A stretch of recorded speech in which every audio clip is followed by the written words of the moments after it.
the secrecy agreement that we sign is a secrecy agreement that's actually quite narrow. People don't realize how narrow the lifetime secrecy agreement is for CIA. But what it applies to is our own personal operational histories. Oh, okay. So we can't disclose the details of our personal operational histories without written approval of CIA. I am trying to get that. I've been trying since 2001 to get that. We have a book that we've been trying to publish. We have a book that's already approved, already purchased. Like everything is lined up and ready to go.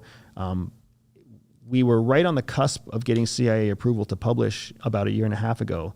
And then the geopolitical nature of the world changed, and CIA came back and removed our ability to publish. So we're going through the process now of, do we have to ask them nicely, or do we have to go to court to get CIA to release a document that they already said once was unclassified? Yeah.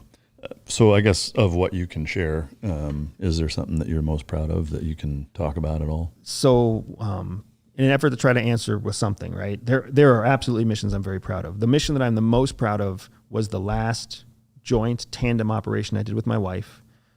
We had a chance to operate in Asia, building something that had never been built before in order to take on a localized threat that I'm not allowed to explain, but anybody that understands geopolitics can probably understand it.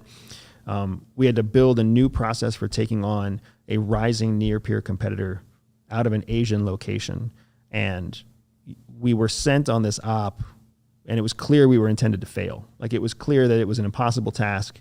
We were told it was an impossible task by our supervisors.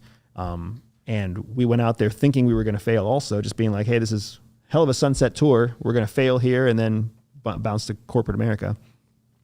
But instead, it worked. Our plan worked.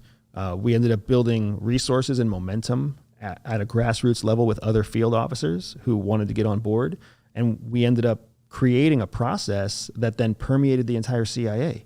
And it's why I want to tell the story, right? It's why I want the book to come out. It's why I want CIA to get out of the way and let us tell people about the heroic efforts of other CIA officers.